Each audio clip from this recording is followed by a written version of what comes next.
નમસ્કાર, હું છું મિતરાજ અને આજે જેમના ખોળામાં પ્રલય અને સર્જન બે રમે છે એવા શિક્ષકો છે આપણી સામે.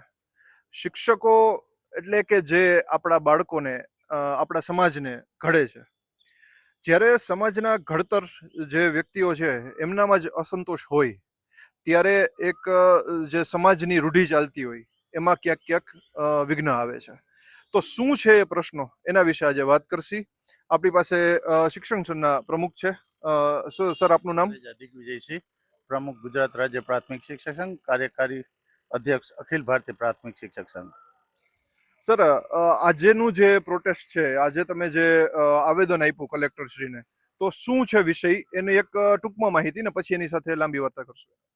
અખિલ ભારતીય પ્રાથમિક શિક્ષક સંઘ અને ગુજરાત રાજ્ય પ્રાથમિક શિક્ષક સંઘ દ્વારા 15 થી 30 તારીખ સુધીમાં દરેક જિલ્લામાં અને સમગ્ર ભારતની અંદર 15 થી 30 તારીખ સુધીમાં અલગ અલગ જિલ્લાઓમાં આજે માન્ય કલેક્ટરશ્રીને અને ધારાસભ્યશ્રીને અને સંસદ સભ્યશ્રીને આવેદનપત્ર આપવા માટેનું આહવાન ગુજરાત રાજ્ય પ્રાથમિક શિક્ષક સંઘ દ્વારા અને અખિલ ભારતીય પ્રાથમિક શિક્ષક સંઘ દ્વારા કરવામાં આવેલ હતું. ટેટ પરીક્ષા જે છે એ 2010 પછી આરટીની જોગવાઈ મુજબ 2010 પછીની ભરતી માટે આ ફરજિયાત કરવામાં આવેલ અને તે પછીની તમામ ભરતીઓ જે કરવામાં આવી છે એ ટેટ પરીક્ષા કરીને જ કરવામાં આવેલી છે. અગાઉ જે હતા નોર્મ્સ હતા એ નોર્મ્સ મુજબ સરકાર દ્વારા ભરતીઓ કરવામાં આવી હતી. સમગ્ર દેશની અંદર 25 લાખ શિક્ષકો જે 2010 પહેલાના અને ગુજરાતની અંદર 75,000 શિક્ષકો આ ટેટ પરીક્ષાના આદેશ સુપ્રીમ કોર્ટનો જજમેન્ટ આવતા એનાથી પ્રભાવિત થયેલા છે અને આના માટે અમે અપીલમાં પણ ગયેલા. અપીલની અંદર સુપ્રીમ કોર્ટે 1 વર્ષની મુદત વધારવામાં આવેલ છે. એટલે ખાસ અમારે માન્ય વડાપ્રધાન શ્રી અને દેશના શિક્ષણ મંત્રી શ્રી બંનેને અમારી વિનંતી છે કે દેશના વિધાયક પસાર કરી અને આમાં ટેટની પરીક્ષામાંથી આ શિક્ષકોને મુક્ત કરવામાં આવે. જે તે સમયે કોઈ આવી નોર્મ્સ હતા નહીં અને અત્યારે આપ જોવો કે 25 વર્ષ પછી કોઈ આઈએસને પરીક્ષા લેવાનું વાત કરવામાં આવે કે મેડિકલના ડોક્ટરને 25 વર્ષ પછી પરીક્ષા લેવાની વાત કરવામાં આવે એ પ્રકારની વાત છે. એટલે આ બિલકુલ યોગ્ય નથી. એટલે સમગ્ર દેશમાં અમે 15 થી 30ના આ ધરણાના કાર્યક્રમ કરશું અને જે આ તમામ દેશની અંદર અલગ અલગ રાજ્યો લેવલે એ પણ કાર્યક્રમ અમારો 5 થી 20ની વચ્ચે જુલાઈની અંદર કરવામાં આવશે અને સમગ્ર દેશની અંદર આ ઓગસ્ટની અંદર 2 તારીખથી 12 તારીખની વચ્ચે દિલ્હી કક્ષાના ધરણાના કાર્યક્રમો કરવામાં આવશે.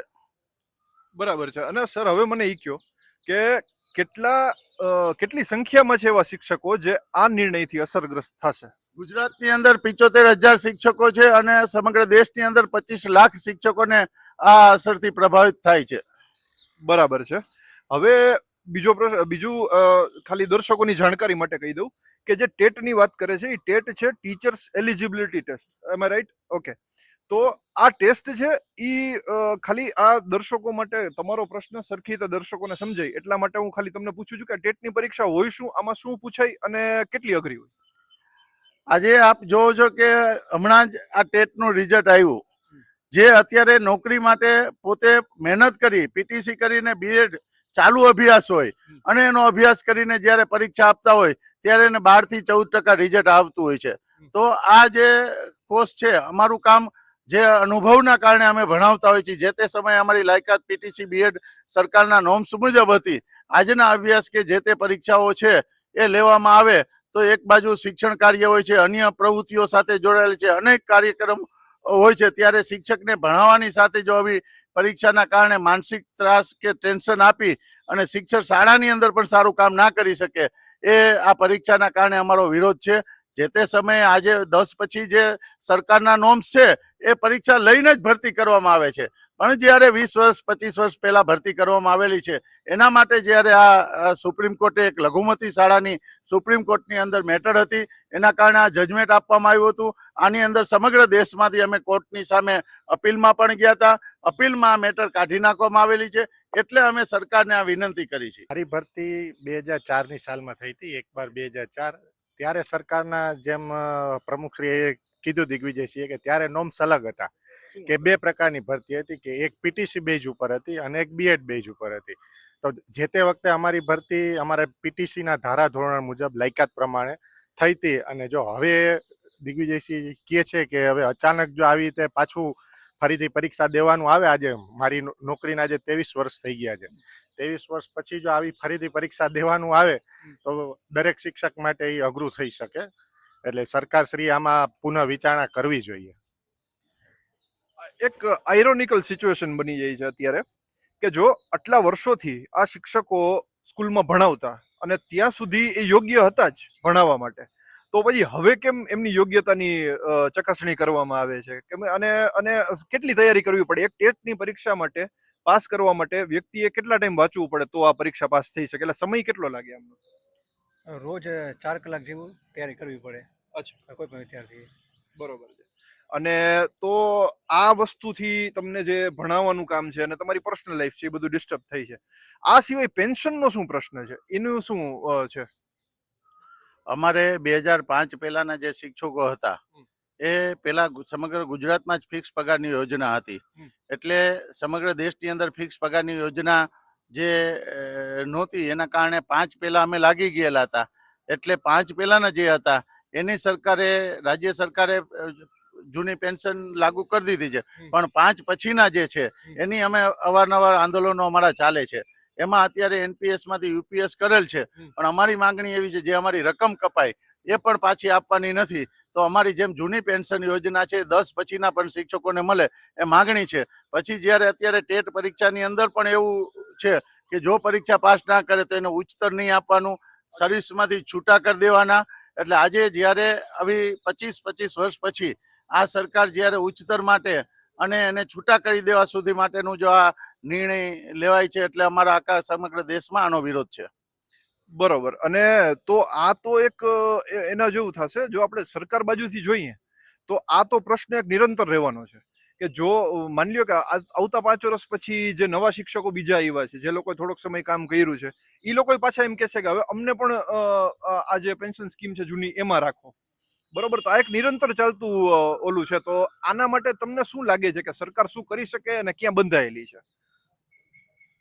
ખાસ કરીને કેન્દ્ર સરકાર જ્યારે સમગ્ર દેશની અંદર 5 પહેલાના જૂની પેન્શન આપીને NPS માંથી UPS જ્યારે કરવામાં આવેલ છે, આજે એ 50% પેન્શનની વાત કરે છે, પણ જે રકમ અમારી કપાય એ પરત આપવા માટેની વાત છે એ અત્યારે સ્વીકારેલ નથી. એટલે અમે અત્યારે જેમ 2010 પહેલાના જે શિક્ષકો છે, 5 પહેલાને જે મળ્યું એ 5 પછીના શિક્ષકોને પણ આ જૂની પેન્શન મળે એના માટેની સમગ્ર દેશની માંગણી છે. અને આ જે આંદોલન છે આ અહીંયા જામનગરમાં થયું જે રીતે, તો બીજા એવા જિલ્લાઓમાં થતું હશે કે કેવી રીતે? ગુજરાતની અંદર 22 જિલ્લાની અંદર આ ધરણાના કાર્યક્રમો અલગ અલગ છે. 12 જિલ્લાની અંદર 20 તારીખ અને 29 તારીખ ને 30 તારીખે કાર્યક્રમ છે. જામનગર જિલ્લાના જ પ્રાથમિક શિક્ષકોનો પણ 20 તારીખે આ ધરણાનો કાર્યક્રમ અહીંયા રાખેલ છે. એવી રીતે અલગ અલગ 12 જિલ્લાઓમાં 20 થી 30 તારીખ છે, અને આજે 22 જિલ્લાની અંદર ધરણાના કાર્યક્રમ કરીને આવેદનપત્ર આપવામાં આવશે. અને સર, જો આ માંગણી આજે સંતોષાણી નહીં, મતલબ આવતા ભવિષ્યમાં ન સંતોષાણી, તો હવે આગલો તમારો શું પ્લાન છે, તમારો શું રોડમેપ છે? સમગ્ર ભારતની અંદર 25 લાખ શિક્ષકો આનાથી પ્રભાવિત છે.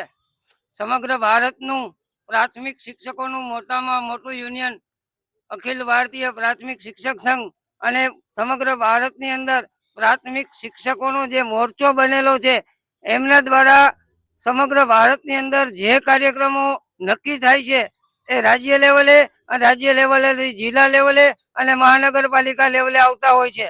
આજે જામનગર મહાનગરપાલિકાની જેમ રાજ્યની 10 મહાનગરપાલિકામાં આજે વિરોધ પ્રદર્શન યોજાઈ ગયેલું છે, અને આગામી સમયમાં વધુ 10 મહાનગરપાલિકામાં આ પ્રકારનો કાર્યક્રમ થનાર છે. આ કાર્યક્રમ પૂર્ણ થયા બાદ અખિલ ભારતીય પ્રાથમિક શિક્ષક સંઘ, રાજ્ય પ્રાથમિક શિક્ષક સંઘ અને નગર પ્રાથમિક શિક્ષક સંઘ સાથે મળીને એક રાજ્ય લેવલનો કાર્યક્રમ કરનાર છે.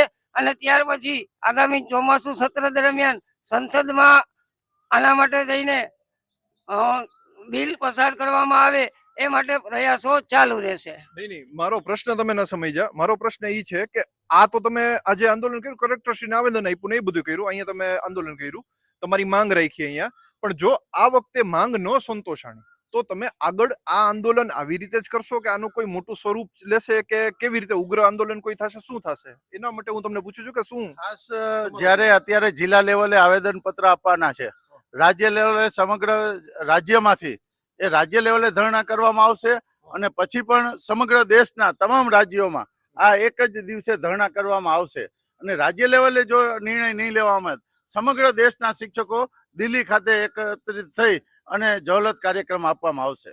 બહેનોમાંથી કોઈ બોલવા માટે? બહેનોમાંથી કોઈ સામેથી આવ્યું? કોઈ હાથ ઊંચો કરવો હોય તો કોઈને બોલવું હોય તો? નહીં? ઓકે, તો આ તો આખો કાર્યક્રમ અને આ જે આંદોલન છે એ આંદોલનમાં હવે શિક્ષકોની માંગ આપણે સાંભળી લીધી. સરકાર આના વિશે શું કહે છે એની હવે આપણે રાહ જોશું અને આમનો જે નેક્સ્ટ સ્ટેપ છે એ શું હશે એની પણ આપણે રાહ જોશું. તો આપણા સમાજમાં આપણે એક જ આશા રાખીએ કે સમાજના ઘડતરમાં જે સૌથી અગત્યનો ભાગ ભજવે છે શિક્ષક, બસ અસંતોષ એમનામાં ન રહેવો જોઈએ. જય હિન્દ, ભારત માતા કી જય. હું છું મિતરાજ, સમય સંદેશ સાથે.